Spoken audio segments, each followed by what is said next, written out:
ہاں پھر سن لو کہ ہم نے موسیٰ کو کتاب عنایت کی تھی تاکہ ہم ان لوگوں پر جو نیکوکار ہیں نعمت پوری کر دیں،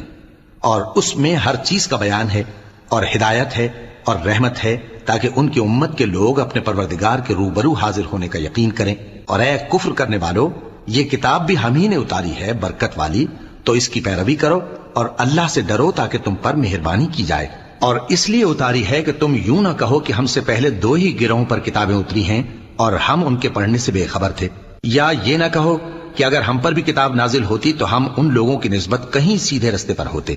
سو اب تو تمہارے پاس تمہارے پروردگار کی طرف سے دلیل اور ہدایت اور رحمت آ گئی ہے، تو اس سے بڑھ کر ظالم کون ہوگا جو اللہ کی آیتوں کی تکذیب کرے اور ان سے لوگوں کو پھیرے۔